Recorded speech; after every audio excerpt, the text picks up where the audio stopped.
Maravilha. Então, meu nome é Felipe Paulino, nós estamos na quarta ou quinta reunião, não me lembro agora qual, já foram tantas. Acho que é quinta, né? Quinta reunião do grupo de educação, e hoje nós vamos tratar de um livro muito especial e muito interessante, chamado Arte de Pensar, do autor Ernest Diminet. Ernest Diminet foi um padre francês, e embora ele tenha sido padre, ele fala muito mais de psicologia do que de religião no livro. As explicações que ele dá, nas explicações que ele traz, e de um lado psicologia, de outro lado literatura. Ele cita muitos autores, muitos filósofos, muitas obras, principalmente de literatura francesa, e ele fala de muitas formas que ajudam nós a pensarmos e que obstruem o pensamento. E tem um termo muito interessante que ele traz para nós, que é o termo de pensamento original. O que é um pensamento original? Né, pela ótica do Ernest Diminet, da forma como ele traz para nós. O pensamento original é aquele pensamento que flui naturalmente do seu próprio ser. Né, eu não sei se vocês já tiveram essa experiência com vocês mesmos ou observando as pessoas ao seu redor, de pessoas que estão num estágio intelectual tal, que são incapazes de produzir qualquer tipo de pensamento.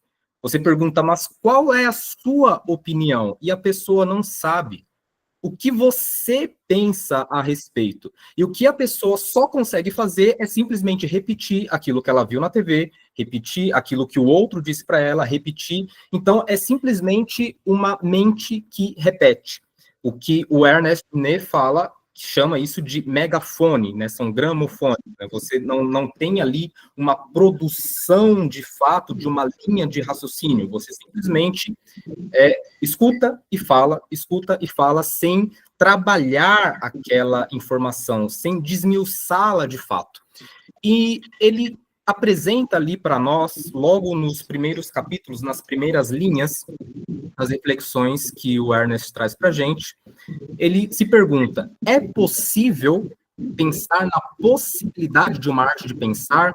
Ou seja, as pessoas que têm essa capacidade de pensar, será que elas já nasceram com essa capacidade? Quem não nasceu não pode desenvolver essa habilidade? Ou é possível pensar em alguns caminhos, em algumas técnicas que torna possível a criação do pensamento para quem ainda não tem essa habilidade? Então, ele propõe para nós este questionamento e ele afirma, olha, o próprio princípio da educação é este. Quando você coloca ali o seu filho na escola, o que a escola, em tese, deveria fazer? Ensinar a arte de pensar. Quando tu pegas ali um livro de filosofia, de pedagogia, o que a pedagogia visa? O que aquele livro de filosofia visa? Te ensinar uma arte de pensar. Então, toda a estrutura pedagógica e toda a estrutura filosófica também, de certa maneira, se baseia nesse pressuposto de que é sim possível existir uma arte de pensar, e não apenas é possível, como ela existe. E isso nos leva a uma outra questão, que é, então, se existe essa arte de pensar, e se é possível aprender essa arte de pensar, então, qual a melhor maneira de desenvolvê-la?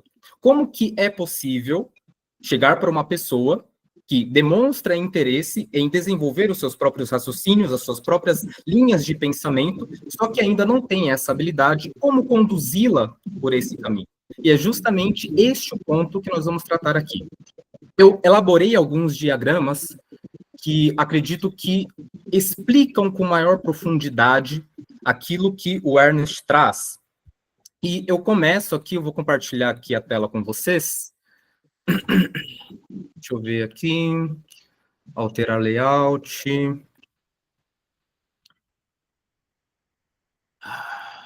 Janela.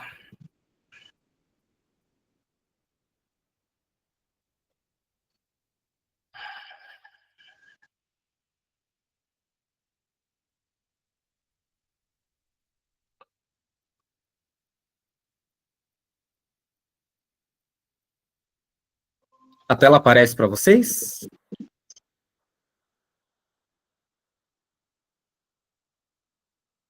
Sim, aparece, Felipe. Aparece?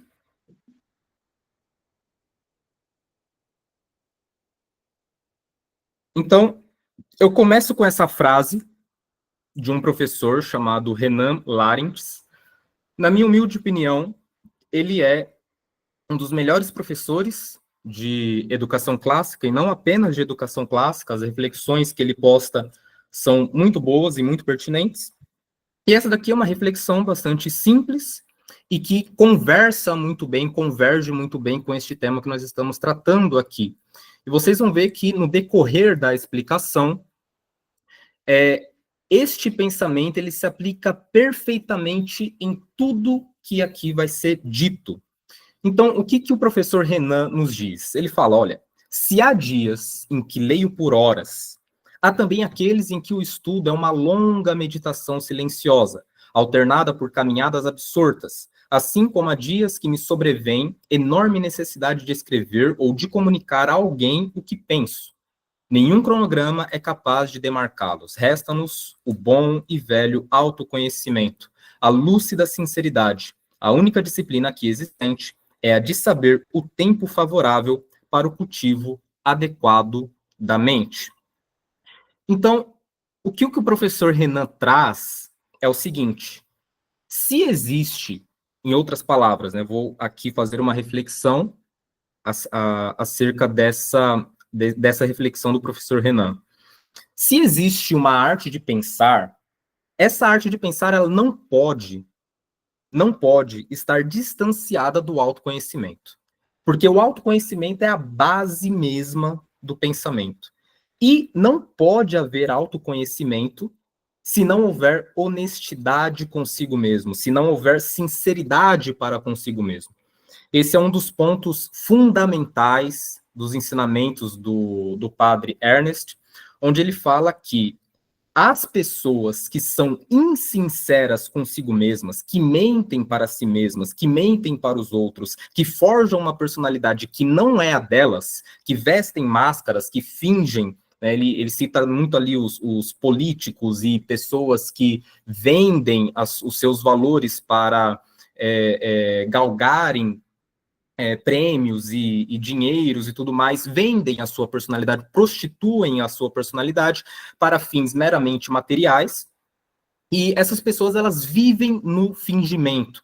E o Ernest vai nos dizer, em muitos trechos ali no livro, que esse fingimento, ele obstrui a fonte do pensamento original. Essas pessoas que vivem nesse fingimento 24 horas por dia estão impedidas, terminantemente impedidas, a priori, de desenvolverem a arte de pensar genuína, tal como ele nos traz. E é basicamente isso que o Renan nos traz aqui. Se nós vamos desenvolver o nosso pensamento, é necessário que nós tenhamos este autoconhecimento bastante lúcido. E para ter esse autoconhecimento, é necessário sermos sinceros conosco mesmos. Senão, não será possível nenhuma arte de pensar. E aqui nós entramos num aspecto mais técnico, não sei se dá para ler muito bem, eu vou dar um zoom aqui. Eu vou só fechar essa tela, eu vou tentar fazer um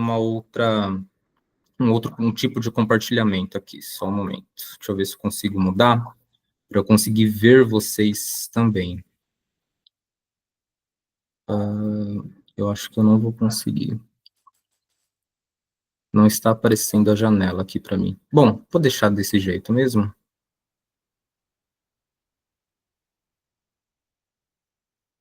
Vou deixar desse jeito mesmo. Tá dando um erro aqui para mim, não sei por quê.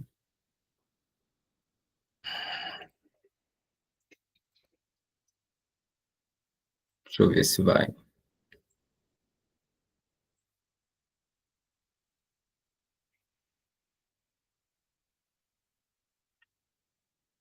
Vai, agora vai. Beleza, foi.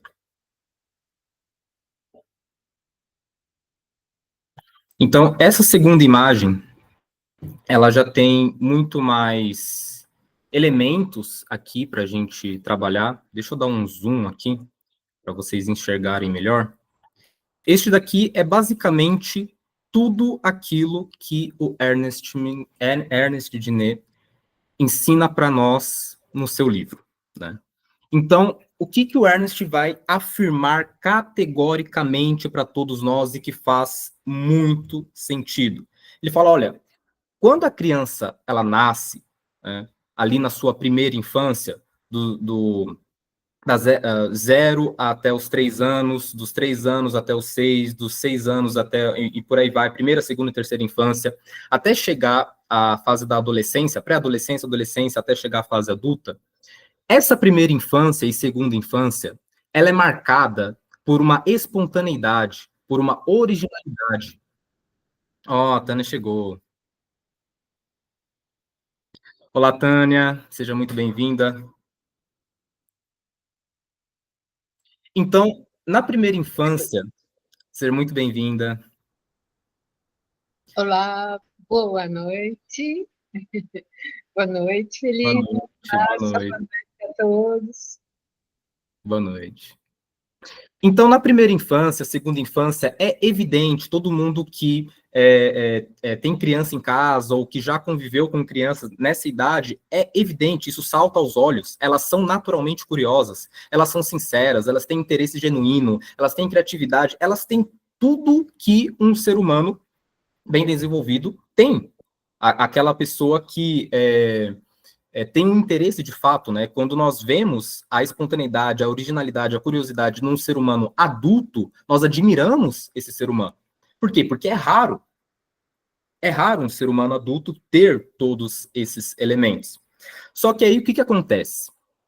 O que o autor vai chamar de fantasmas, né? À medida que a criança ela vai crescendo, né, ela começa ali, a partir da terceira infância, que começa ali mais ou menos nos 6, 7, 8 anos, até os 10 anos mais ou menos, ela começa a sentir a pressão da sociedade, né? No sentido de ter que se encaixar em lugares, né? Ter que ser assim, ter que ser assado, etc e tal. Não que isso seja algo necessariamente ruim. É óbvio que a criança aprender valores, né, aprender o que é bom, aprender o que é mal, aprender o que é belo, aprender o que é feio, isto é necessário, evidentemente. Só que essa fase é uma fase bastante complexa, porque essa necessidade de ter que se encaixar na sociedade, ter que desenvolver a sua própria personalidade, é uma fase onde muitos complexos de inferioridade podem surgir, porque é nesse momento que começam a surgir ideias, mas e se eu não fizer certo? Mas e se eu errar? Mas e se eu isso? E se eu aquilo? E esses muitos sis, né, que vão surgindo, vão fazendo com que nesse início, nessa fase embrionária da personalidade, digamos assim, comecem a chegar ali muitos sentimentos e pensamentos de insegurança, o que traz uma timidez muito grande. Chegou a Emily. Olá, Emily, boa noite. Seja muito bem-vinda. Muito bem-vinda. Bom te ver aqui. Então, é nesse primeiro momento, né, e eu até aqui trago um exemplo pessoal meu, né, eu fui uma criança muito tímida, né, eu sempre fui muito tímido, muito introspectivo, e eu passei muito por isso aqui, né, eu passei ali a boa parte da minha infância, quase a totalidade da minha infância, com muita insegurança, com muita incerteza, com muito medo, né, de fazer as coisas. Então, quando o autor ele trouxe isso, eu falei, cara, isso aconteceu comigo, né?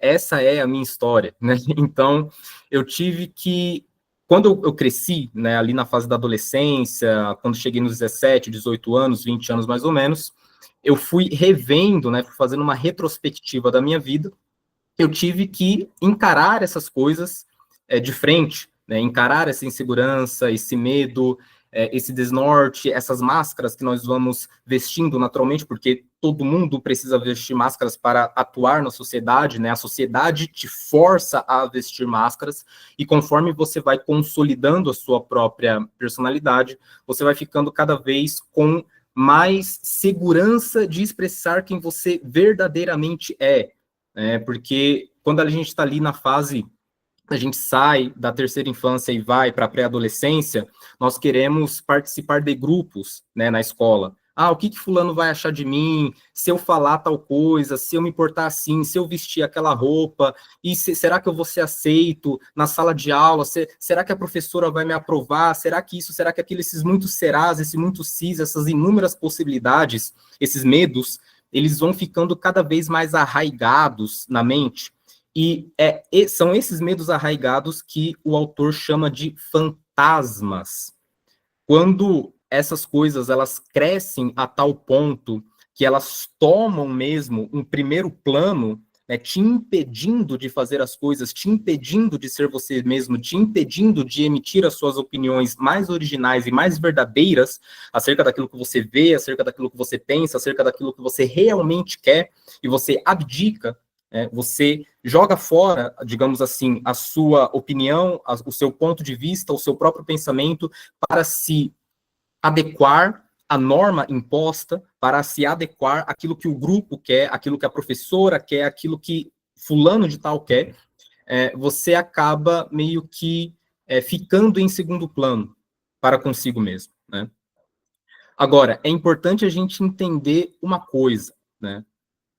Por um lado, existe a autoridade legítima dos pais, né? A mãe e o pai têm autoridade legítima para conduzir os filhos. Isso é uma coisa. Outra coisa é a personalidade sucumbir a uma conformidade de um grupo que é alheia a essa pessoa. Isso são coisas distintas. Porque o pai e a mãe, evidentemente, né, quando eles são compromissados realmente com a educação dos filhos, eles têm essa preocupação genuína pelo bem daquela pessoa, pelo bem daquela criança. Agora, o grupo não. O grupo, ele simplesmente... Olá, Sheila, boa noite, bem-vinda. Boa noite, obrigada. O grupo, geralmente, ele preza por si mesmo. Ele simplesmente é um fator agregador, né? O filósofo Ortega y Gasset, ele vai falar do homem massa, né? O homem massa, ele é simplesmente aquele homem que dissolve a sua personalidade no grupo, dissolve a sua personalidade numa ideologia, num movimento social. E quando acontece essa dissolução da individualidade, a pessoa, quanto mais ela se aprofunda nesse aspecto psicológico de dissolução da sua própria individualidade, ela passa a ficar cada vez mais perdida quando se trata de tomar as suas próprias decisões. Quando ela se vê numa situação onde ela não depende do grupo, onde ela depende de si própria apenas, onde ela tem que decidir aquilo, ela se vê perdida. Por quê? Porque toda a personalidade dela depende da existência do grupo, depende da existência daquela ideologia. Se aquela ideologia, se aquele grupo deixar de existir, então essa pessoa inevitavelmente vai passar por um processo de luto, porque ela não vai mais conseguir se enxergar, se ver, porque a existência dela, ou melhor, ela acredita que a existência dela depende da existência daquele grupo. Isso é algo importantíssimo da gente entender, tá? Passando aqui para segunda parte dessa pirâmide, dessa montanha, né, utilizando aqui a nossa analogia com o filme, nós temos esses outros aspectos que fazem parte da estrutura da mente, que são o pano de fundo, as redes neurais caóticas, as informações, os dados, etc., atenção, vontade, imaginação e pensamentos fragmentados. O que são essas coisas?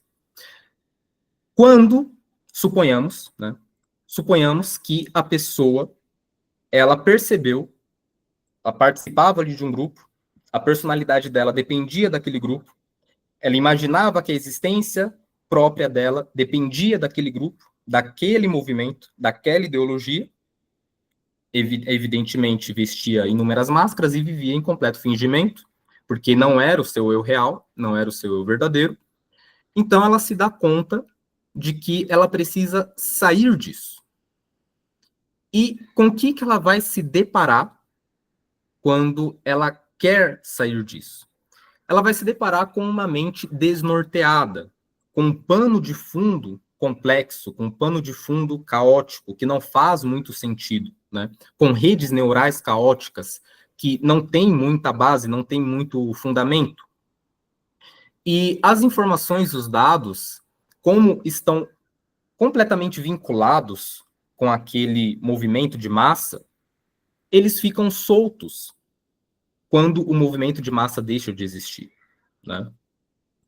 E quando ela se dá conta, essa pessoa hipotética se dá conta que essas informações estão soltas, ela toma consciência disso, isso traz uma dor muito grande, porque ela se dá conta do estado mental onde ela se encontra. E logo na sequência, daqui a pouquinho, nós vamos analisar mais detalhadamente, mais aprofundadamente, o que são esses estados mentais e como passar de um para o outro. Então, essas redes neurais caóticas, elas vão causar muita dor justamente porque elas são desconexas e fazem com que a pessoa não consiga se enxergar a si mesma. Quem passou por esse processo, ou quem já conheceu pessoas que passaram por esse processo, sabem o que é esse tipo de situação. Quando você percebe que os seus pensamentos são fragmentados, estão fragmentados, isso é uma dor muito grande. Porque você fala, bom, eu quero sair disso, mas eu não sei como. Eu tenho consciência disso, eu tenho consciência deste estado mental, só que eu não faço a mínima ideia de como desfragmentar todas essas redes neurais que estão completamente caóticas na minha própria mente. E o resultado, né, se a pessoa ela for resiliente e quiser realmente desfragmentar a mente, o resultado é ela chegar nesse topo da nossa pirâmide aqui, da nossa montanha, que é uma unidade de pensamento, que é justamente a restauração do estado natural da criança que estava lá na base, que é originalidade, sinceridade, honestidade, confiança e originalidade. Unidade de pensamento. Esse é o pensamento original que o Ernest traz para nós. O pensamento original, ele é baseado na ordem, na sinceridade, na honestidade, na confiança. E como fazer isso? Né? Então, veja que nós temos aqui o quadro todo do livro. Nós chegamos à vida, ali na fase da infância, primeira, segunda e terceira infância. Somos honestos e sinceros, criativos e curiosos. As pressões sociais nos impõem que nós assumamos determinados comportamentos que não são naturais a nós e que nós não concordamos muitas vezes, só que nós temos que assumi-los para sermos aceitos em determinados grupos. Quando nós saímos desses grupos, nós percebemos que a nossa personalidade ela não pode estar fundamentada nessas bases de massa. Então, nós saímos e o pensamento fica fragmentado, nós temos que desfragmentar e chegar à unidade do pensamento. Esse é o livro do Ernest Benet. Então, nós tendo essa compreensão mais ampla desse aspecto do livro, nós vamos nos aprofundar em cada um desses pontos, em cada um desses tópicos, entender o que é, de fato, essa jornada do alpinista intelectual. Né? Para quem chegou agora, a Emily, a Tânia, a Sheila, novamente muito bem-vindas. Para quem chegou agora, eu estou fazendo uma analogia com toda essa explicação com o filme A Viagem ao Topo da Terra. É uma animação francesa, baseada num mangá japonês, que conta a história de um alpinista. E esse alpinista, a vida dele é escalar montanha.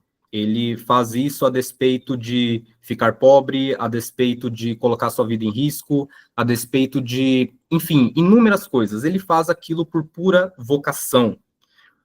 E essa busca dele, para as pessoas que vêm de fora, não faz sentido algum. Por que que ele opta por aquele estilo de vida? Por que que ele faz aquilo que ele faz? Por que que ele se dedica tanto a uma coisa que, para as pessoas ao seu redor, é simplesmente uma coisa supérflua, né? As pessoas não veem valor naquilo. Recomendo que vocês assistam, é um filme muito interessante, que tem cenas muito interessantes. E antes de passar aqui para o próximo diagrama, eu quero trazer algo muito, muito interessante, né? Tem uma das cenas finais desse filme, onde o jornalista que está procurando esse alpinista, ele encontra, né, esse alpinista, e esse alpinista ele está muito amargurado, ele está muito ressentido, e ele é rude, o alpinista é rude com o jornalista. E tem um senhorzinho ali perto dos dois, e esse senhor olha para o jornalista e fala, olha, não seja, não julgue-o, não o julgue, porque essa subida dessa montanha que ele vai fazer agora, ele está se preparando para fazê-la há 8 anos. Ele não vai deixar que nada estrague essa subida. E essa frase é uma frase muito interessante, porque nós vemos que se um alpinista tão experiente como é o protagonista desse filme, demora 8 anos para se preparar para subir uma montanha, quem somos nós? Quem somos nós, né, eu inclusive, para pensarmos que a chegada ao pensamento original vai se dar em questão de dias ou meses? Essa chegada ao pensamento original, ela é uma jornada de fato. É uma jornada que demanda anos, muitas vezes. Eu vou compartilhar aqui com vocês novamente uma história pessoal, né? Deixa eu passar aqui para a próxima imagem. Uma história pessoal que é o seguinte. Anos atrás, acho que uns 2 anos mais ou menos, eu tentei ler, eu não sei se vocês já leram, é um livro muito interessante, eu tentei ler Os Lusíadas de Camões, né, que é um poema épico português, que conta ali a história do povo lusitano. E essa primeira leitura foi uma leitura que me deixou muito mal. Muito mal. E eu vou dizer por quê. Porque eu não entendi nada daquele livro. Nada, absolutamente nada, nada, nada. E eu achava muito pedante, eu achava, cara, que esses versos, essa métrica, essas palavras que esse cara usa, para que ele fala desse jeito? Eu ficava com aquelas perguntas, eu não entendia a obra, e eu estava tentando assimilar alguma coisa que estava muito acima da minha capacidade intelectual naquela época, há 2 anos. Recentemente, eu me determinei, né, decidi a ler de novo, né, o livro, Os Lusíadas, e eu me surpreendi com a mudança drástica do efeito causado na minha mente agora, né? Obviamente, como é um texto para ser lido e relido durante a vida muitas vezes, eu não apreendi a totalidade do livro, mas eu li do início ao fim, e mesmo não tendo apreendido a totalidade dos significados, de fato, consegui apreender ali uma porcentagem razoável, e o impacto que essa obra causou na minha mente foi absolutamente o contrário, o oposto daquela primeira leitura. A minha mente ficou feliz. Aquela estética que antes era repulsiva, agora ficou deleitosa, agora ficou prazerosa. Mas, obviamente, o livro não mudou. O que mudou foi a disposição mental. E isso ocorre com todas as pessoas que se dedicam, né, a esse processo, assim. Evidentemente que isso acontece com inúmeras pessoas, claro. E eu trago aqui esse exemplo do livro, mas não é apenas com livros que isso acontece, evidentemente, né? Isso pode acontecer com um filme muito complexo ou algumas situações que acontecem cotidianamente, né? Acho que todo mundo aqui já passou para aquela experiência de falar, nossa, quando eu tinha determinada idade, eu não percebia coisas no cotidiano que hoje, para mim, são muito evidentes. Antigamente, coisas que aconteciam na nossa cara, a gente não via. Hoje, após 3, 4, 5 anos, nós passamos a ver. Evidentemente que não é a realidade que muda necessariamente, mas é o nosso olhar que fica mais acurado, a nossa mentalidade que fica mais afiada para perceber essas coisas. E aqui tem esse esquema, né, que é a virada de chave, o momento em que a mente desperta, digamos assim.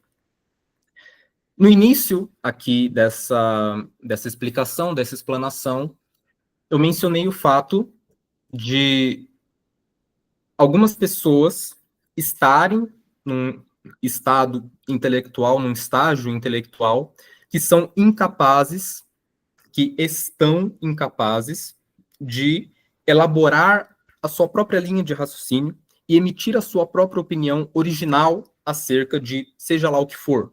Não precisa necessariamente ser um tema intelectual, propriamente dizendo, né, como, sei lá, defina-me o que é a beleza, o que é a verdade. Não se trata disso. Mas simplesmente perguntar qual que é a sua opinião sobre, sei lá, a última notícia que passou aqui no jornal, ou qual que é a sua opinião sobre esse presidente, ou sobre o cenário político, enfim, qualquer coisa, né? Qual que é a sua opinião, né? Não precisa ser um estudo, etc e tal, mas é necessário que a opinião expressada, ela tem ali uma certa lógica interna, uma certa coerência de fato, né? E é aqui que entra esse desenho que eu elaborei, é simplesmente uma aproximação, né?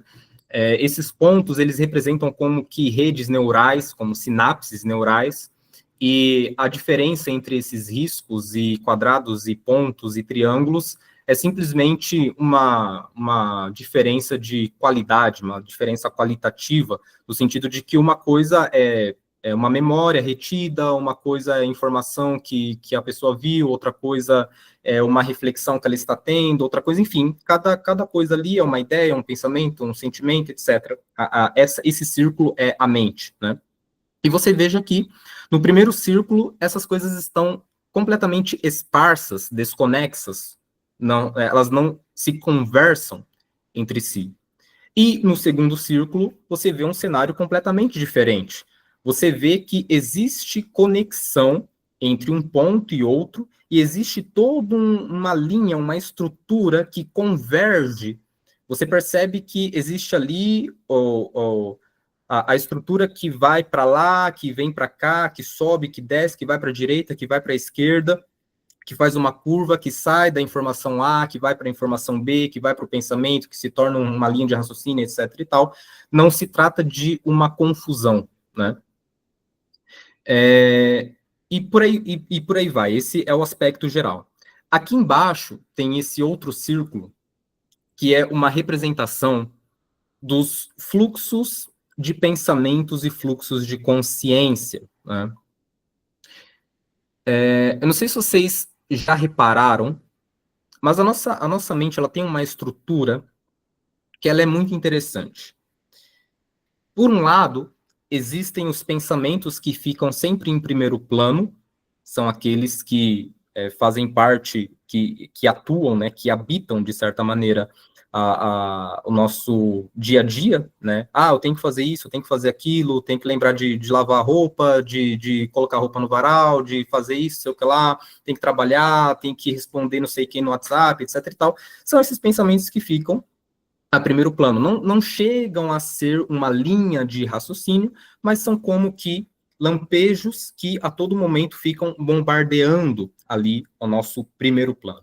Mas existe um outro fluxo, que são fluxos de pensamentos mais profundos, de certa maneira, que refletem memórias antigas nossas, reflexões, preocupações antigas que nós temos. Ah, será que eu vou conseguir fazer uma mudança de carreira? Será que aquilo que eu vi há um tempo atrás ainda faz sentido para mim? São reflexões que demonstram uma proximidade com o seu ser mais profunda do que simplesmente uma preocupação mais superficial. E abaixo de tudo isso, existem as coisas que nós simplesmente não percebemos, né, que comumente, a psicologia cunhou esse termo, comumente se chama de inconsciente, aquelas coisas todas que estão na nossa mente, só que nós não sabemos que elas estão lá, né, medos arraigados, o que chamam, não gosto muito desse termo, mas crenças limitantes e muitas outras coisas, né, que estão dentro da nossa mente, só que é muito raro de nós tomarmos consciência disso. Não à toa é chamado de inconsciente. Então é importante termos essa clareza dessa mudança de estrutura mental interna. Geralmente, quando a mente se encontra num estado atual onde ela não consegue estruturar pensamentos, ela está com esses dados, essas informações dentro, todas bagunçadas e desconexas, e é necessário organizá-las, né, de fato. Aqui a questão do fluxo interno, vocês podem perceber que eu não sou um excelente desenhista, né? Eu sou um péssimo desenhista, mas enfim, eu acho que dá para entender. Aqui são as diferenças entre os níveis de complexidade dos assuntos, né? Então, quando nós pensamos em estruturar o pensamento, né? Ok, eu aceito que existe uma arte de pensar, eu vou me dedicar à arte de pensar, eu vou desenvolver as minhas linhas de raciocínios originais, eu vou fazer essa jornada para chegar ao pensamento original de fato. Então, eu preciso alimentar a minha mente com bons conteúdos, né? E existem conteúdos de baixa qualidade e dificuldade, de média qualidade e dificuldade, e de alta qualidade e dificuldade.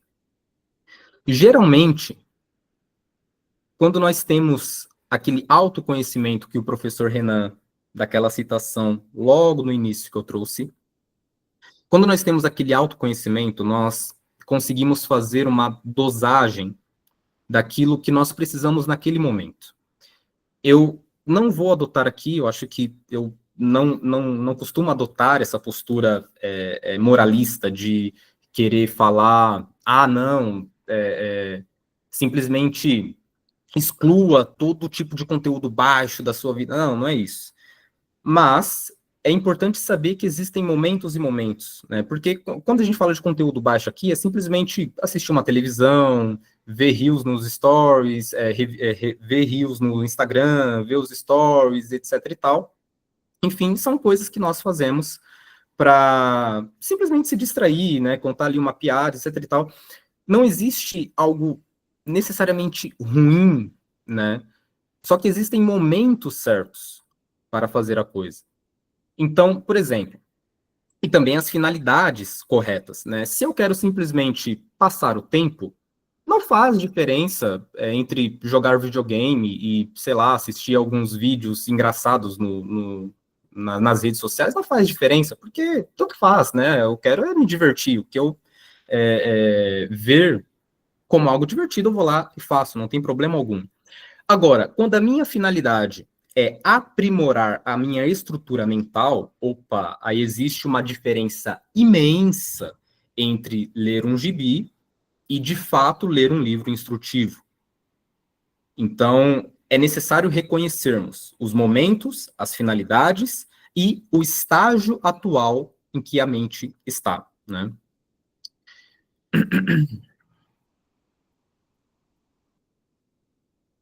aqui nós chegamos, acho que no ponto alto da mente, no ponto alto dessa palestra, que é a estrutura da mente mesmo, né? Esse diagrama fui eu quem fiz, mas, evidentemente, ele não é original meu, né? São coisas...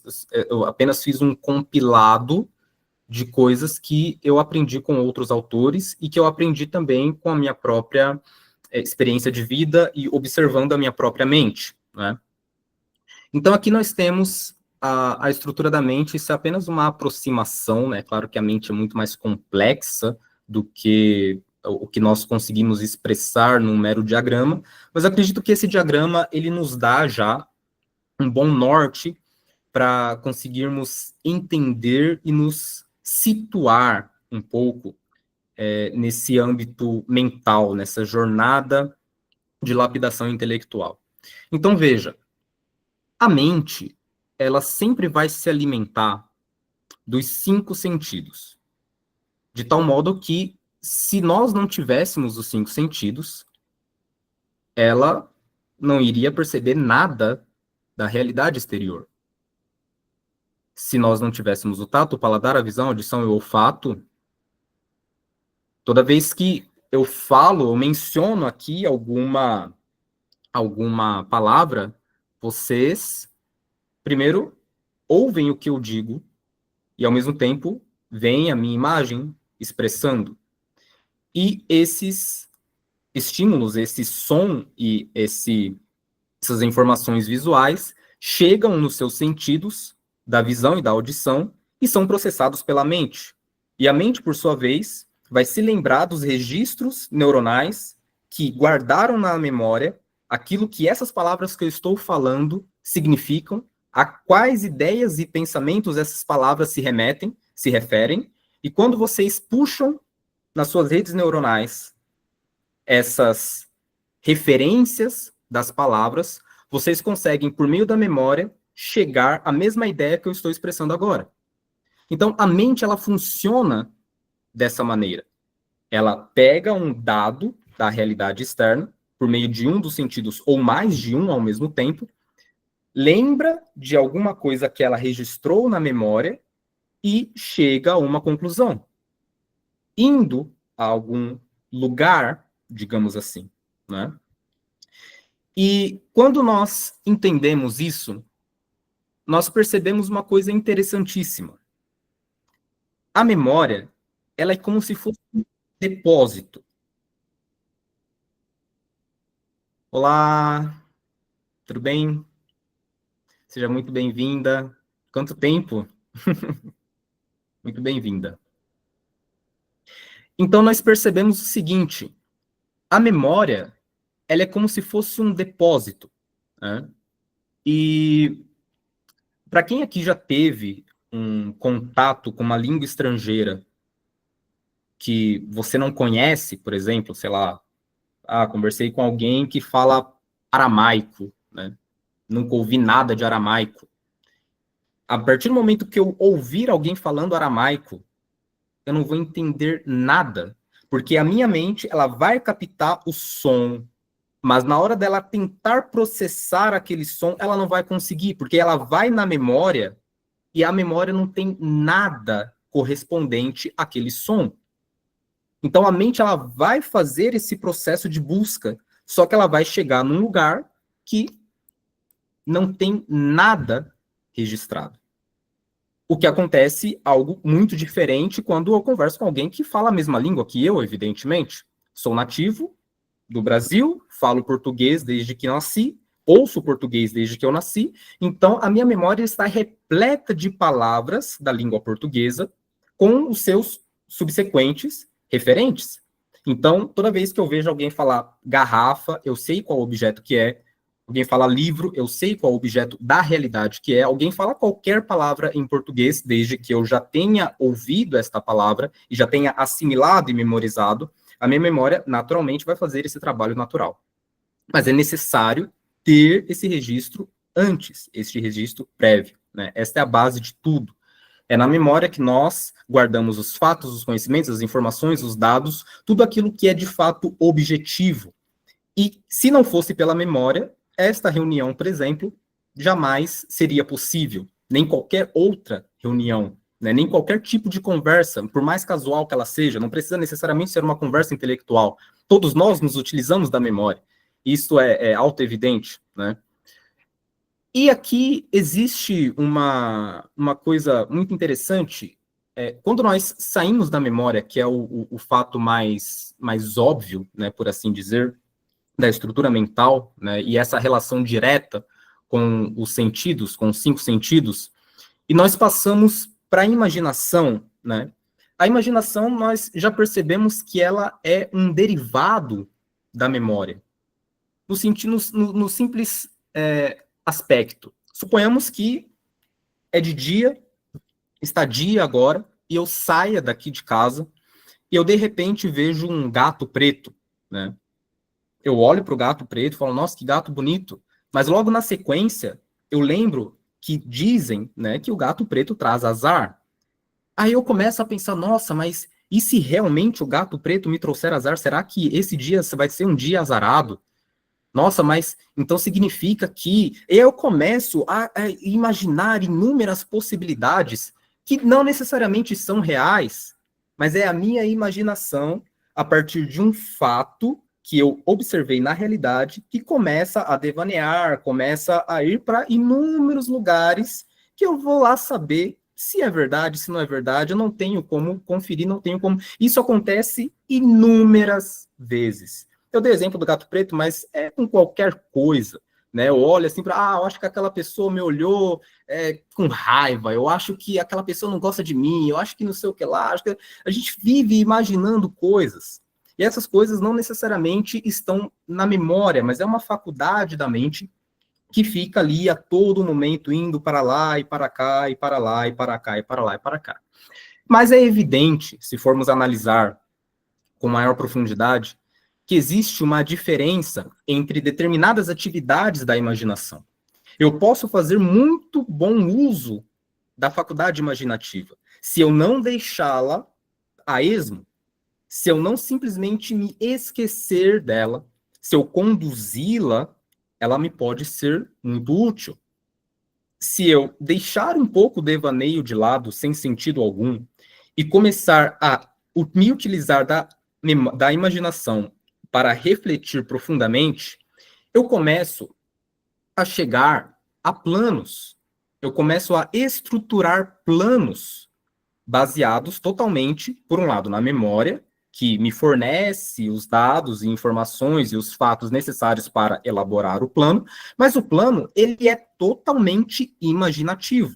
Só que ele é um imaginativo baseado em probabilidades factíveis, no sentido que, ora, se acontecer isso, então isso e aquilo. Mas se não acontecer isso, acontecer o oposto, logo, então, isso é evidentemente pura imaginação, mas é uma imaginação bem fundamentada, né? Isso nos traz, né, quando eu consigo elaborar planos bem factíveis, isso nos leva ao meio desse diagrama, nessa intersecção entre memória e imaginação, que são os pensamentos e os raciocínios. Tudo bem, Sheila? Vai lá, boa noite. Fica com Deus. Muito bom te ver aqui. Então, nós chegamos na intersecção entre a memória e a imaginação, porque se essa imaginação ela é bem conduzida, ela começa a tomar uma forma de pensamento, de raciocínio. E é aqui que nós chegamos naquilo que o Ernest Gimnet fala de pensamento original.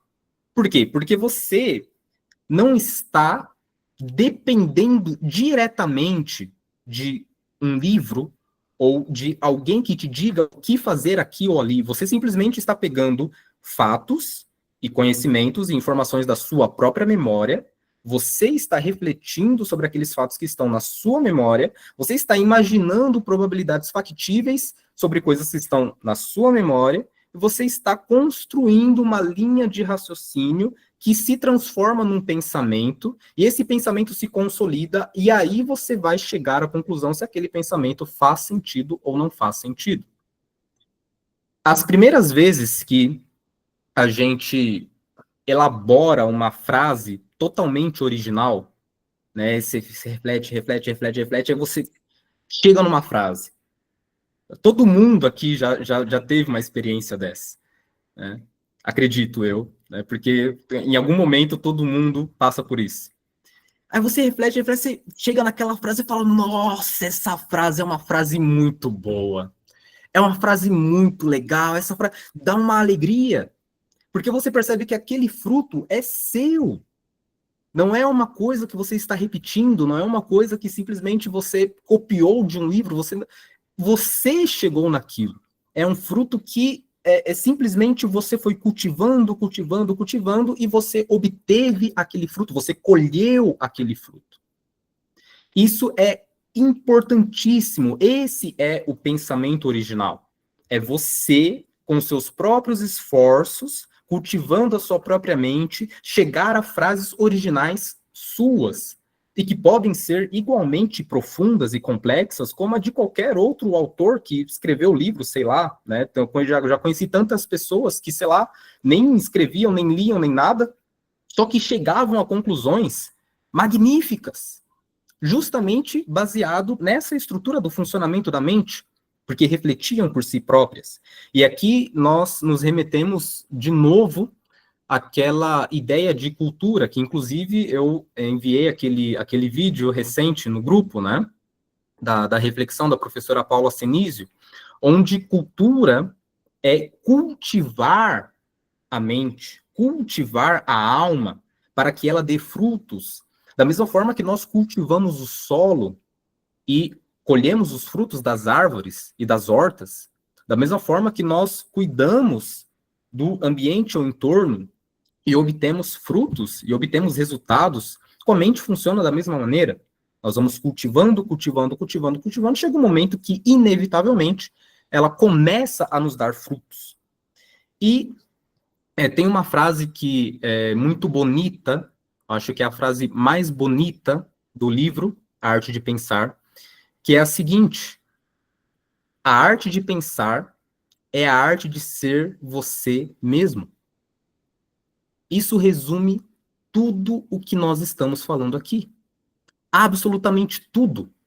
Porque se eu vou refletir sobre as coisas que estão na minha memória, e eu vou chegar a reflexões, a conclusões originais minhas, como que eu vou fazer isso não sendo eu mesmo? Não tem como. Outro dia eu estava andando num parquinho que tem aqui perto, é um parque municipal, bastante pequeno, mas é bastante bonito. Só que me causa muita tristeza constatar que tem uma fonte lá, inclusive a fonte é bonita, mas ela não é bem cuidada. E acumulam-se algumas sujidades ali ao entorno da fonte. Eu fiquei observando aquela fonte, que roja, que a todo momento tem ali uma água bastante abundante, só que o entorno é sujo. Isso me fez pensar, me fez refletir sobre esse processo de pensamento original, que a todo momento o pensamento original está fluindo. Ele surge na mente naturalmente de todos os seres humanos. Não são... se vocês tiverem essa ideia de alguns são mais privilegiados, então têm mais facilidade, não, esqueçam essa ideia. Isso é um dos fantasmas, né, que o autor fala no livro também, porque todos os seres humanos, eles têm essa capacidade, essa habilidade natural de pensar, e os pensamentos, eles jorram naturalmente, o pensamento original jorra naturalmente, só que a vida em sociedade, principalmente essa sociedade moderna que é estruturada de uma maneira completamente doentia, ela começa a acumular muitas sujeiras ao redor dessa fonte.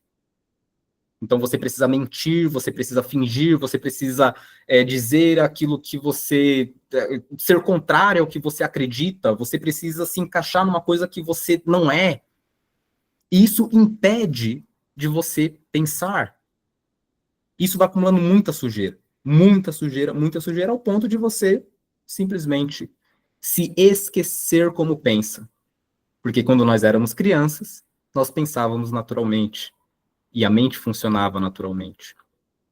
E o último aspecto aqui, que eu vou tratar desse diagrama, é justamente esse ponto que está muito distoante, né? São dois pontos, na verdade, que estão mais distoantes aí, depois dos 5 sentidos.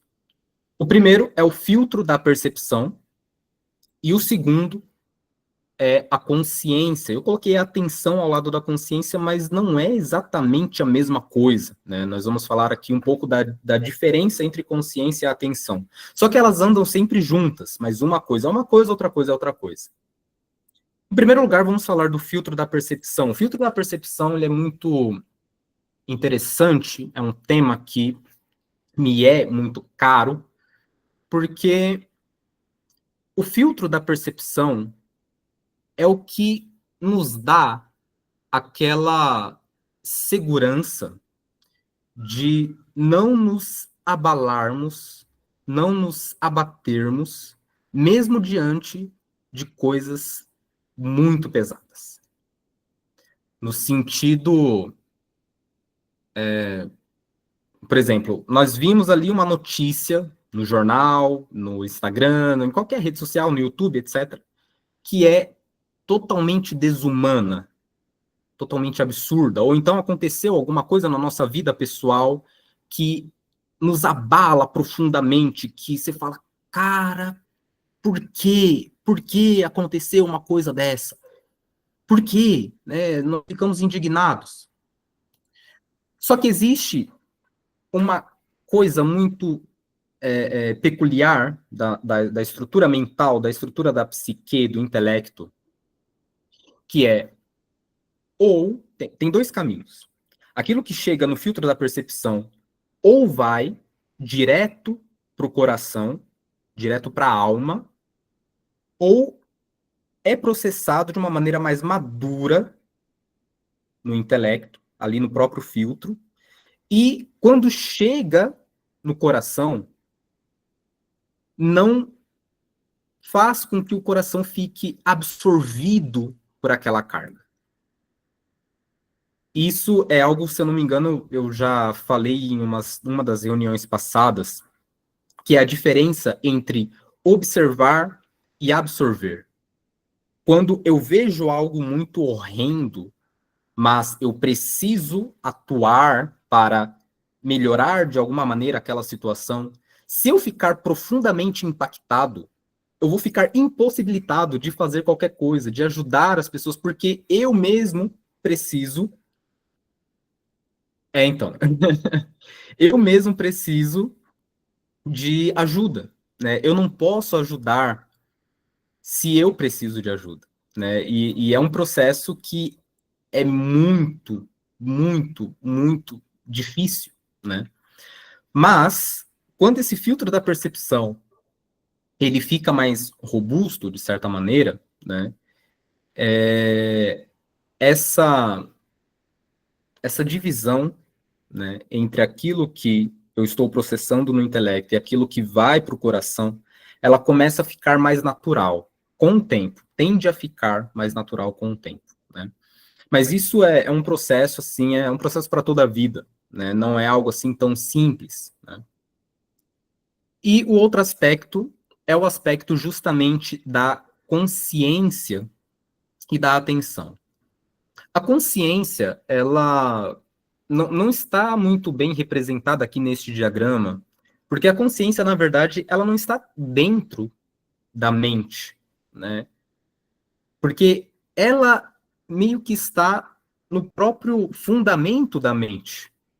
Ela não é uma parte da mente. A mente é que faz parte da consciência, de certa maneira. E a atenção, por mais que seja algo diferente da consciência, é como se fosse a condutora que leva a consciência para os lugares. Então, a consciência, ela transita para lá e para cá, ou para o sentido do tato, ou para o sentido da visão, ou para algumas ideias, ou para alguns fatos, ou para isso, ou para aquilo, mas o que a conduz é justamente a atenção. E quando nós percebemos isso, que a consciência, ela não está num lugar, nem a mente também ocupa um lugar específico, mas ela é o próprio fundamento da mente, e que é a atenção que a conduz, né? Nós percebemos, chegamos à seguinte conclusão, que é uma frase muito certeira. A atenção, ela é o próprio centro da inteligência, porque é ela quem conduz a consciência para desenvolver as estruturas, tanto dos pensamentos e linhas de raciocínios, que, consequentemente, vai gerar as redes neurais e sinapses neurais, quanto também de uma educação do próprio filtro da percepção. Então, quando eu me deparo com algo terrível, que eu tenho que ajudar, mas que eu sou profundamente impactado, eu tenho a possibilidade de conduzir a atenção, que consequentemente vai levar a minha consciência, de conduzir a atenção para um aspecto que, dá um aspecto da mente ou da alma, que ao invés de me deixar mais fraco, vai me deixar mais forte diante daquela situação. Então, nisso, a gente percebe que, mais uma complementação, a arte de pensar, ela se fundamenta também na educação da atenção. Porque tudo aquilo que diz respeito à formação do pensamento e coisas correlatas e de uma potencialização do filtro da percepção diz respeito a como eu conduzo essa atenção da melhor maneira possível, né? Então é basicamente isso. Até poderíamos falar inúmeros outros aspectos aqui desse diagrama, mas eu acho que essa explanação, de modo geral, já dá já pode gerar bons frutos, né? E aqui nós chegamos a uma fase uma parte que, particularmente, eu demorei muito para entender isso, e eu demorei muito para conseguir fazer a transição de uma fase para outra. E essa transição, eu acredito que ela é não apenas necessária, mas inevitável para todos nós que vivemos na sociedade moderna. O que acontece, né? Quando nós conversamos com alguém que está... É sempre importante, tá? Não é uma pessoa que é portadora de uma mente obsoleta, é uma pessoa que está com a mente atualmente obsoleta. Porque nenhum desses estágios aqui é definitivo. Todos nós podemos ou passar de um estado mais caótico para um estado mais organizado, e de uma fase mais organizada para uma fase caótica. Vai depender muito, né, daquilo que nós estamos vivendo, de nossos processos internos, vai depender muito. Mas é evidente que existe uma diferença muito grande entre uma mente, um intelecto bem formado, no sentido, nessa última fase, né, o intelecto original, a mente original, na fase original, e a mente que está no estágio de maturidade obsoleta, né? E o que é cada um desses estados, exatamente, né? Aqui, nós fazemos referência, novamente, àquilo que Ortega y Gasset fala do homem-massa, né? E também de um estágio mental onde o pensamento ele é muito doloroso. O pensamento dói. Pensar dói. É uma coisa que a pessoa ela tenta, pode até ser que exista ali um interesse genuíno em desenvolver sua própria concepção de mundo, mas dói. Por quê? Porque a mente tenta fazer algo, mas ela não tem ainda a capacidade mesmo neuronal para fazer aquilo. Então é como se ela estivesse tentando dar partida num carro que ficou sem andar durante muito tempo. É como se ela tentasse ali iniciar uma rotina de exercícios físicos, mas ela está sedentária. Ela ficou muito tempo sem fazer nada e do nada ela decide correr uma maratona. Não dá, o corpo não aguenta. A mente é a mesma coisa. A mente, ela fica, se ela ficar durante muito tempo alienada, durante muito tempo estagnada, sem pensar nada, sem refletir nada, sem fazer nada, ela fica sedentária, tal como o corpo físico fica. E quando a pessoa tenta pensar alguma coisa, tenta refletir, gerar algum pensamento original, dói, né? Fica, que saco, pô, me deixa muito cansado, etc e tal, porque a mente, ela tenta trazer toda a sua energia para iniciar aquilo, né? E, evidentemente, isso é um processo bastante doloroso. Bastante doloroso.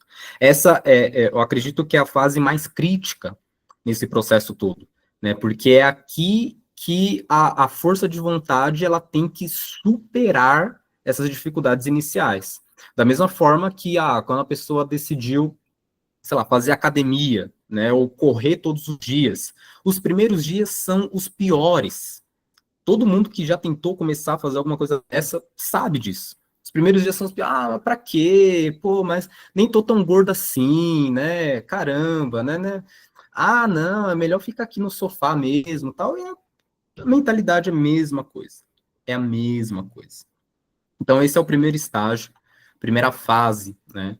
Então, a mente, nesse estágio, ela está a priori, né? Não que é uma impossibilidade total que ela desenvolva alguma coisa, né? Mas é bem difícil porque a probabilidade é muito pouca.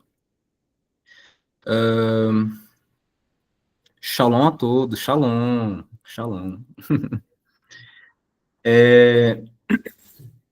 Aqui nós temos o segundo estágio, que é o seguinte: estou assim com muitos pensamentos e sem clareza. Pois é, minha querida. Pois é. Então acho que você veio para a reunião certa, viu? Porque nós vamos justamente falar como sair desse estágio. E eu vou trazer alguns exemplos pessoais, assim, também. Essas coisas, assim, que eu trago, por um lado, são baseadas em leituras e estudos, mas boa parte delas são coisas que eu mesmo vivi, né? São coisas que eu mesmo passei. Então, quando eu falo de... É por isso que eu friso, né? Não é a pessoa não é que a mente da pessoa a mente da pessoa está. Isso é muito importante. Muito, mas muito importante.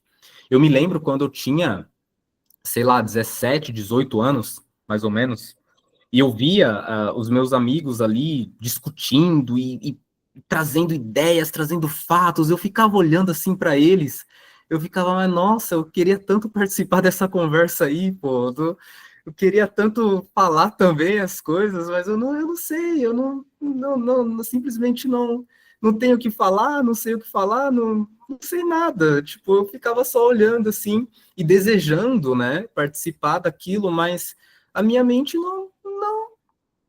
simplesmente não ia para lugar nenhum, né? E não me levava a lugar nenhum. Então, quando eu falo aqui desse estágio de mente obsoleta, eu sei muito bem o que é isso, né?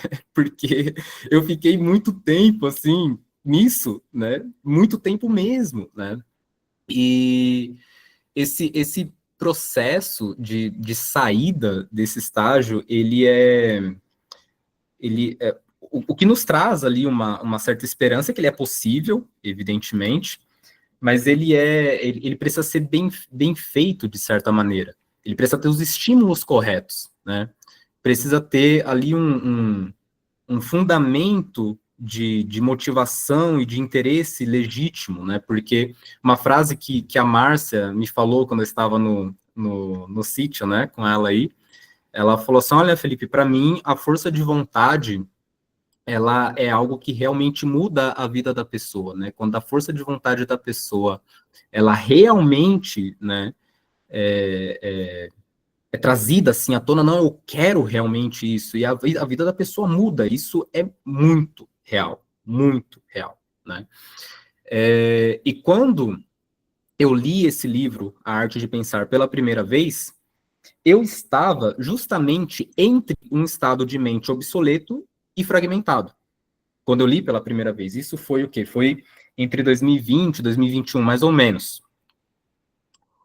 E esse livro ele me causou um impacto muito grande, porque eu lembro quando eu terminei de ler, eu falei, cara, é possível, né? É possível, porque muitas vezes nós não mudamos a nossa frequência mental, digamos assim, o nosso estado de intelecto, porque podemos não admitir conscientemente, mas inconscientemente nós temos a certeza, a plena certeza de que aquilo não é possível, de que aquilo não existe, né? Nós podemos falar da boca para fora, não, mas eu vou fazer isso, eu vou fazer, mas internamente, falar, não, acho que, para quê, né? Então, é necessário entender isso, né? E esse segundo estágio aqui, da mente fragmentada, o que é a mente fragmentada, né? Esse é um outro termo que o Ernest traz também muito no livro, né? Ele não fala tanto o termo fragmentado quanto o termo pensamento original, mas é um termo também bastante frequente. Aqui, novamente, eu trouxe essas diferenças, né? Eu sou um péssimo desenhista, eu acho que vocês já perceberam, né? Mas essas diferenças entre riscos e bolinhas e triângulo e tal, é justamente a diferença qualitativa, né? Como eu já disse.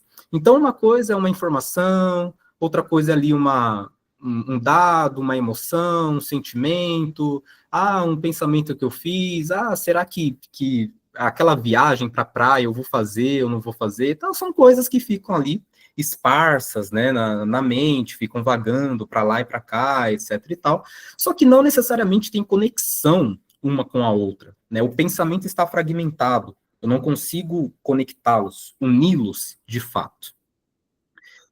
E aqui é muito importante a gente entender o que é o processo de desfragmentação, né? O processo de desfragmentação... Cara, isso daqui é bastante doloroso, tá? Eu não quero desanimar ninguém, não, mas isso daqui é muito doloroso.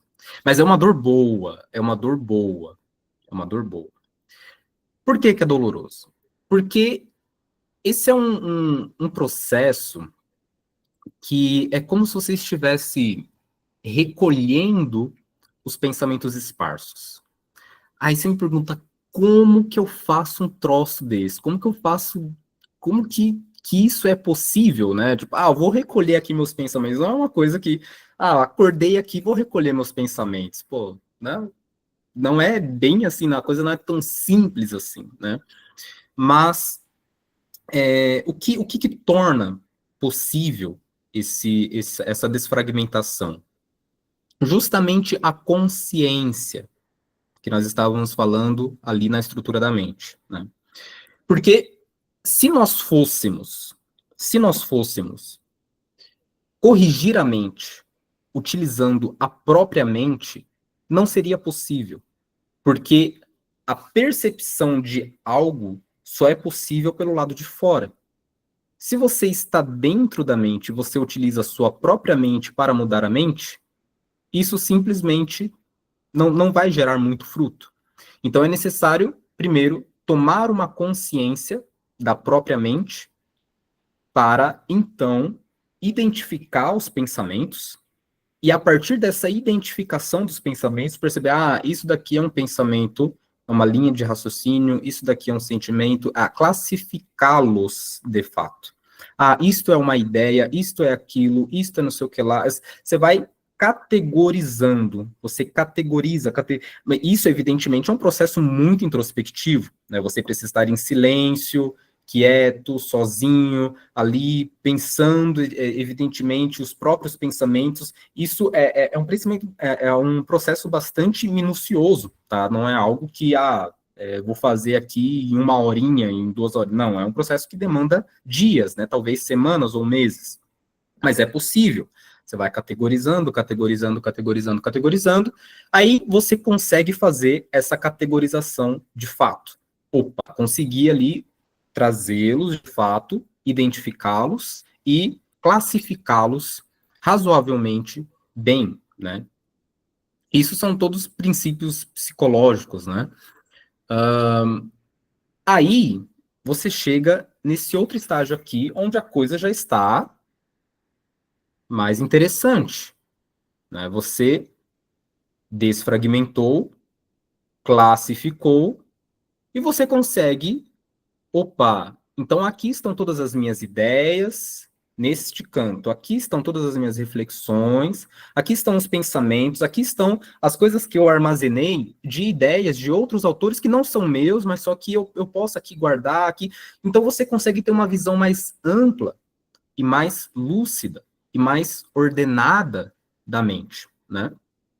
E os próximos 2 estágios, a mente atuante e a mente original, daqui para elas é um estalo de dedos. Porque uma vez que tudo isso aqui está bem organizado, né, você consegue identificar de pronto o que é um pensamento seu, o que é uma ideia, o que não é uma frase que não é sua, o que é. Você consegue identificar de pronto essas coisas, você consegue estabelecer conexões entre elas, né?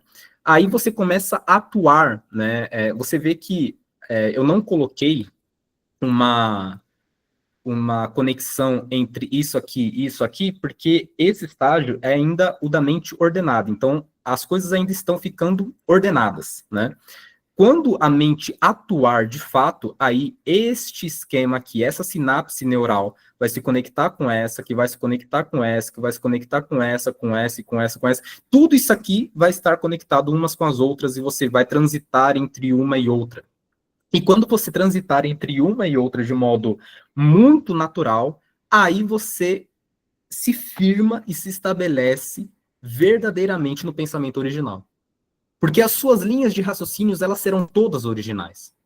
Ela não será simplesmente uma cópia. Então, quando a pessoa chegar para você e falar assim, olha, o que você pensa acerca desse tema? Você fala, bom, considerando isso, considerando aquilo, tal, segundo tal autor, segundo sei o que lá, segundo a minha reflexão, segundo isso, uma postura completamente diferente da mente obsoleta, que simplesmente olha e fala,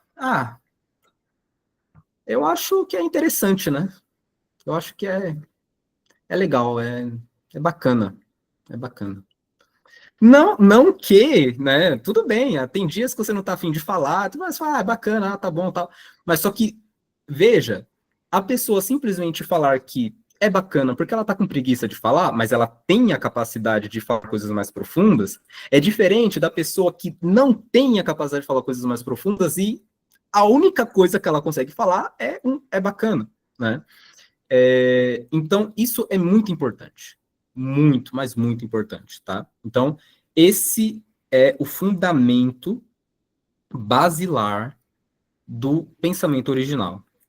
Classificar os pensamentos, as ideias, as emoções, saber o que vem de fora, saber o que vem de dentro, saber o que é memória, saber o que é imaginação, saber quando a memória está atuando, quando a imaginação está atuando, o que é que vem dos sentidos, o que é que vem de dentro, né? Será que a minha sensação de, sei lá, de tristeza, ou de melancolia, ou de felicidade, ou de alegria, vem de dentro de uma memória que me surgiu ou vem de fora de uma coisa que eu vi acontecendo na rua, acontecendo na cidade, acontecendo... É muito importante observar a origem primeira desses fluxos, né, desses estados de espírito, estados de alegria, estados de tristeza, estados de introspecção. Se eu fiquei introspectivo, o que me deixou introspectivo? Será que foi alguma coisa que alguém me falou hoje cedo? Se eu fiquei feliz, por que que eu fiquei feliz? A rastrear de onde que veio aquela sensação. Veio de dentro, veio de fora, veio de uma conversa, não veio? O que que determinou as minhas ações hoje? Foi aquilo que eu pensei ontem? Foi aquilo que eu pensei na semana passada? O que que vai determinar minhas ações daqui uma semana, 2, 3, 4?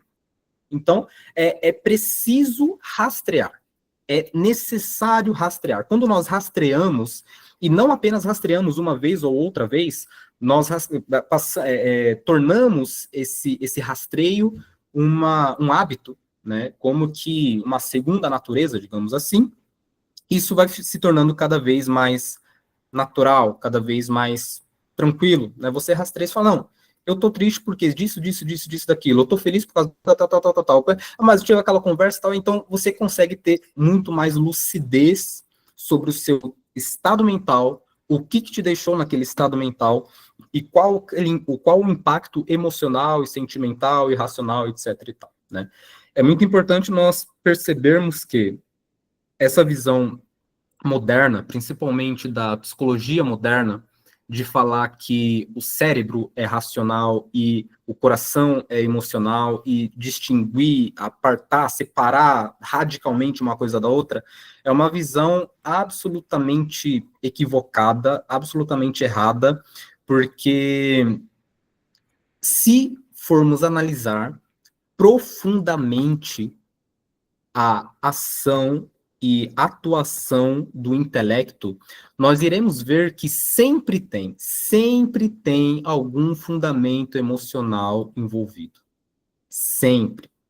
Nem que seja um fundamento de repulso, um fundamento de ódio, sempre tem.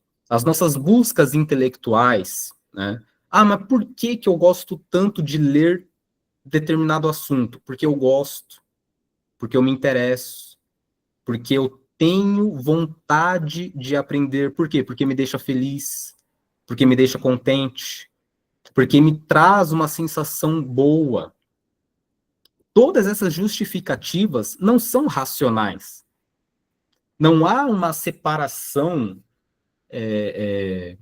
determinante entre razão e emoção. As coisas estão conectadas, né? Não tem como separar uma da outra.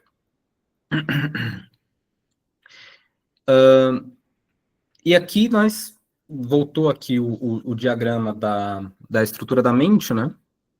E aqui nós chegamos na fase final da, da, da palestra. Eu vou compartilhar aqui com vocês uma outra tela.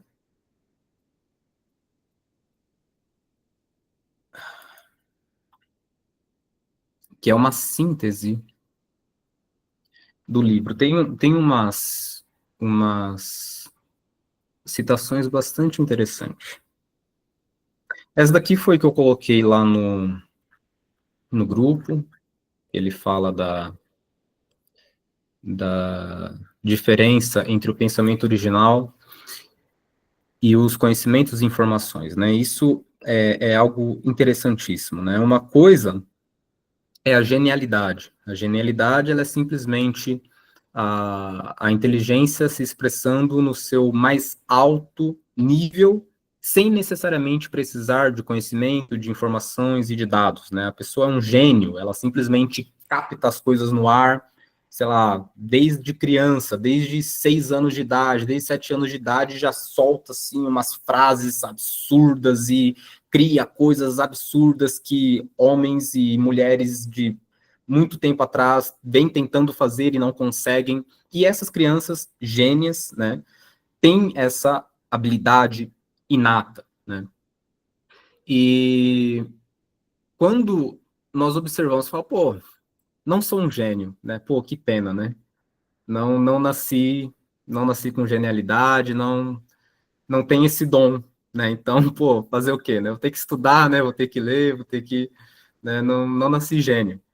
Mas existe um estágio, né, digamos, de mentalidade que se chega muito próxima da genialidade, que se baseia nas informações e nos conhecimentos, evidentemente.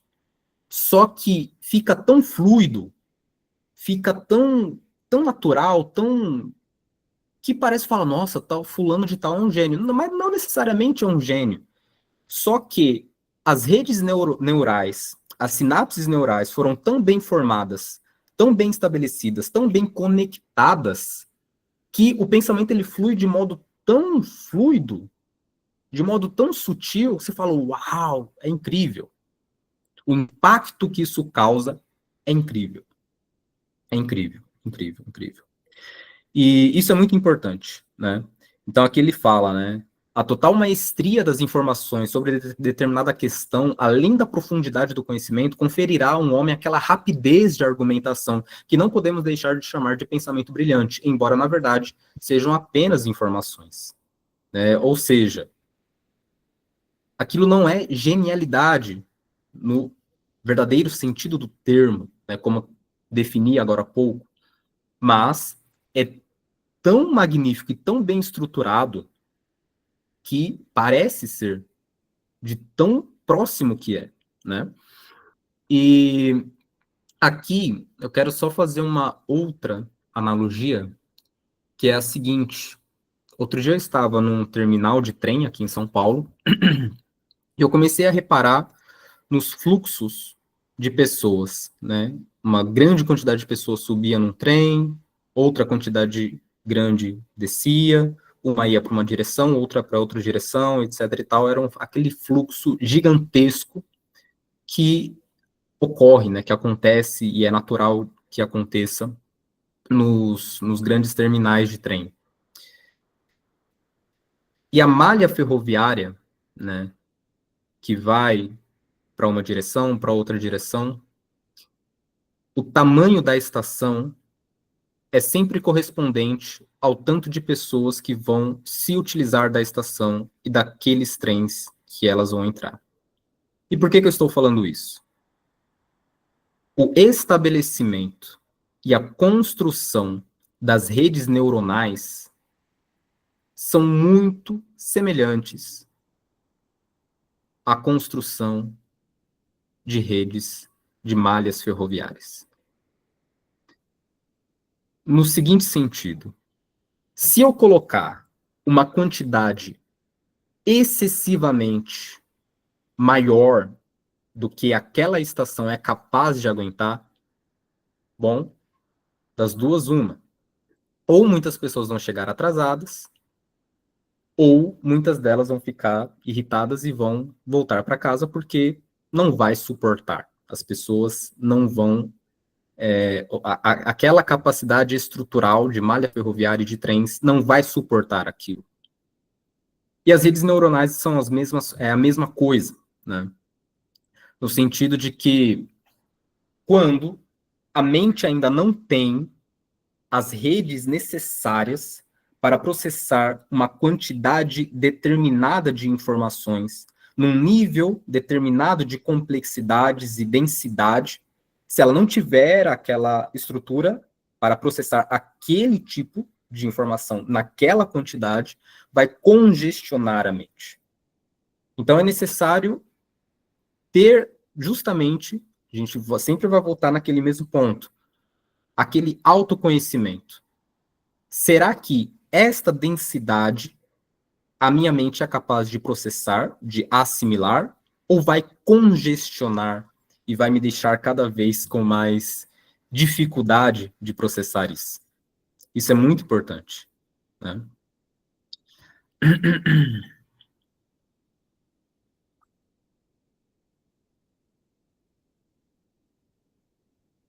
E aqui, quero finalizar a reunião com isso, né?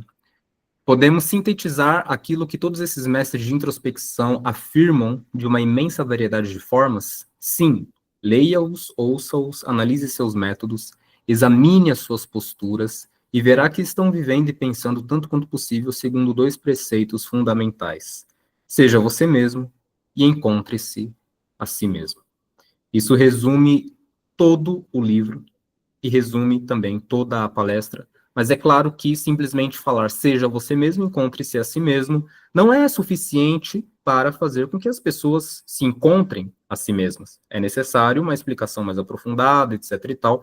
O que eu busquei fazer aqui, o que eu tentei fazer aqui, e é basicamente isso em termos gerais, né?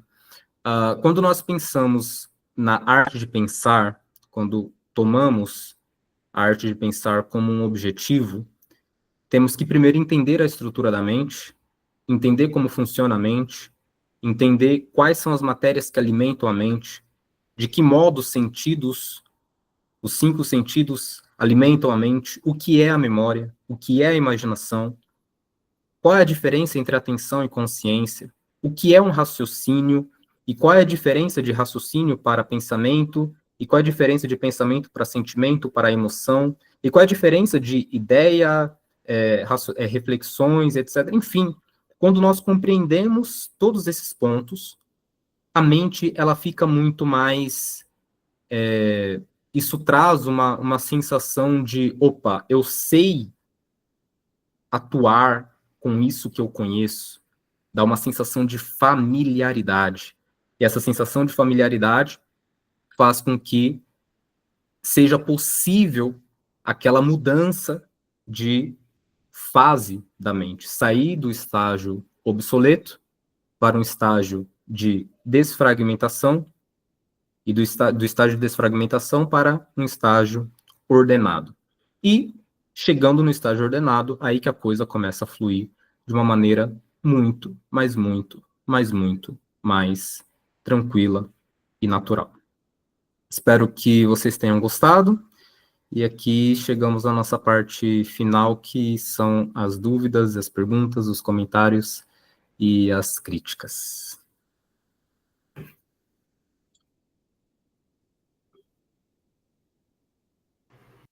Aula muito boa, Felipe. Tô orgulhosa.